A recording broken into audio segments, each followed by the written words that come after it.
Sehubungan itu, kerajaan bersetuju untuk memberikan kemudahan kuarantin dan perjalanan untuk individu yang telah menerima vaksinasi lengkap di seluruh negara dan juga terpakai ke atas semua fasa di dalam pelan pemulihan negara. Kemudahan-kemudahan yang dimaksudkan secara amnya adalah seperti berikut.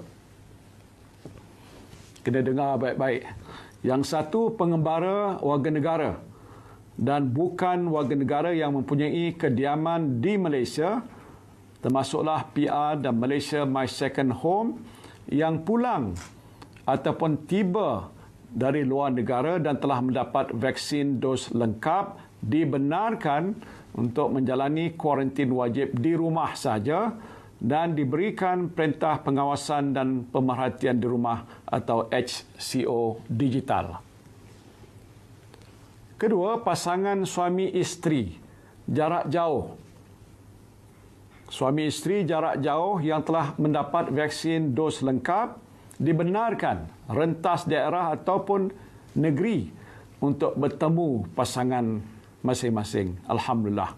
Ketiga pula, ibu bapa yang telah mendapat vaksin dos lengkap dibenarkan merentas daerah dan negeri untuk berjumpa anak di bawah umur 18 tahun. Saya juga amat memahami permintaan saudara dan saudari untuk kembali menunaikan solat di masjid dan surau.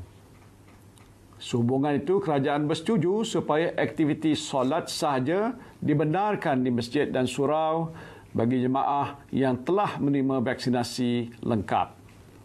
Kemudahan ini juga terpakai ke atas semua fasa dalam pelan pemulihan negara. Pihak masjid dan surau perlu pastikan SOP berkaitan dengan protokol kesihatan awam seperti pemakaian pelitup muka, penjarakan fizikal dan juga pastikan jemaah terus pulang setelah selesai solat. Keduanya lah jemaah yang hadir untuk menunaikan solat mestilah menunjukkan pada petugas masjid dan surau sijil digital vaksinasi COVID-19 ataupun digital certificate COVID-19 vaccination yang menunjukkan bahawa individu tersebut telah menerima vaksinasi yang lengkap. Dan ialah kemudahan ini juga diberikan kepada penganut bukan Islam untuk menghadiri rumah-rumah ibadat. Dan ialah pelaksanaan kemudahan ini adalah tertakluk kepada pihak berkuasa agama negeri dan Kementerian Perpaduan Negara bagi rumah ibadat selain daripada Islam. Saudara dan saudari sekalian, kerajaan juga bersetuju untuk memberikan kemudahan-kemudahan bagi sektor sosial. Sektor sosial kepada individu yang telah menerima vaksinasi lengkap dan menetap di negeri-negeri dalam fasa 2 dan seterusnya. Kemudahan-kemudahan tersebut secara amnya adalah seperti berikut. Rentas daerah dibenarkan. Satu ialah individu yang ingin melakukan perjalanan rentas daerah mestilah menunjukkan pada petugas keselamatan di sekatan jalan raya sijil digital vaksinasi COVID-19 ataupun digital certificate COVID-19 vaccination yang menunjukkan bahawa individu tersebut telah pun menerima vaksinasi lengkap.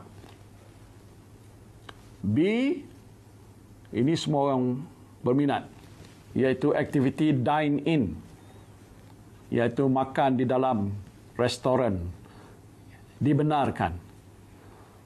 Satu, jika dibandingkan dengan aktiviti sosial yang lain, aktiviti dine-in ini sememangnya mempunyai risiko yang agak tinggi.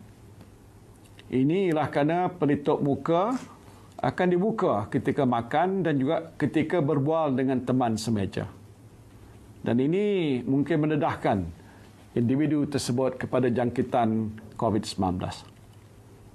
Sehubungan itu, saya ingin menasihatkan orang ramai untuk dine-in ini apabila perlu sahaja dan tidak meluangkan masa yang terlalu lama. Orang ramai juga dinasihatkan untuk take away jika situasi mengizinkan. pilihlah premis-premis yang punya sistem pengudaraan yang baik dan terbuka.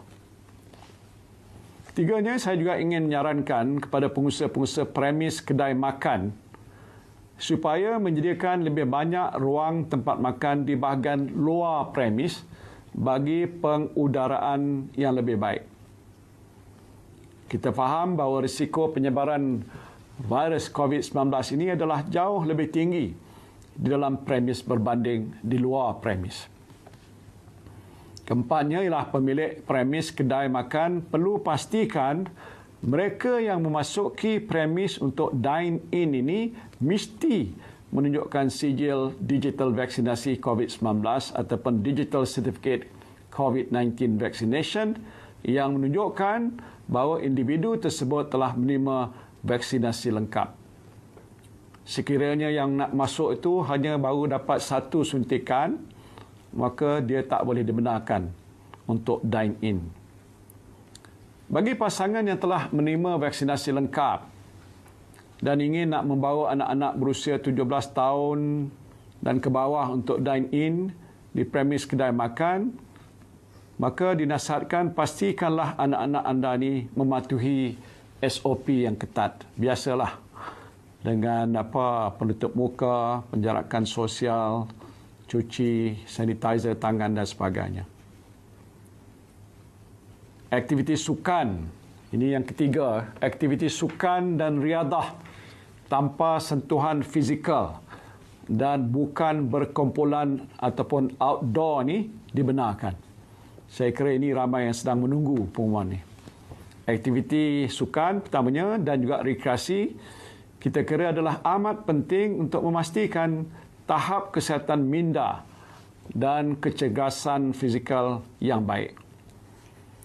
Dan oleh itu aktiviti ini dibenarkan dengan mematuhi penjarakan fizikal dan dilakukan di kawasan yang terbuka ataupun outdoor.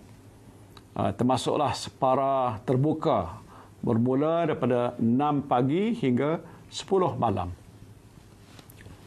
Aktiviti dine-in di restoran ataupun kafe di premis clubhouse adalah dibenarkan selaras dengan kebenaran dine-in. Pemilik premis ini perlu memastikan mereka yang memasuki premis untuk dine-in mesti menunjukkan sijil digital vaksinasi COVID-19 atau digital certificate COVID-19 vaccination yang menunjukkan bahawa individu tersebut telah menerima vaksinasi yang lengkap. Operasi bilik persalinan ataupun bilik mandi di premis clubhouse ini tidak dibenarkan. Dan ini bagi nak mengelakkan perkumpulan selepas bersukan dan mengurangkan risiko jangkitan.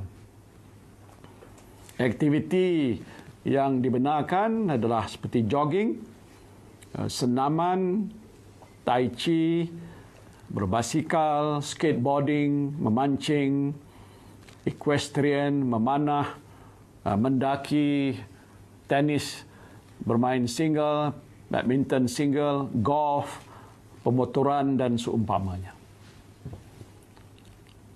Keempatnya lah aktiviti pelancongan dalam negeri yang sama. Pelancongan dalam negeri yang sama dibenarkan dan ini melibatkan homestay dan hotel. Pengusaha homestay dan hotel perlu memastikan mereka yang ingin memasuki premis ini mesti juga menunjukkan sijil digital vaksinasi COVID-19 ataupun digital certificate COVID-19 vaccination yang menunjukkan bahawa individu tersebut telah menerima vaksinasi yang lengkap. Kesemua kemudahan yang saya umumkan hari ini akan mula berkuat kuasa pada Selasa 10 Ogos 2021. Selasa 10 Ogos 2021. Rincian bagi kemudahan-kemudahan yang baru yang saya umumkan akan dikeluarkan oleh Majlis Keselamatan Negara MKN dalam waktu yang terdekat.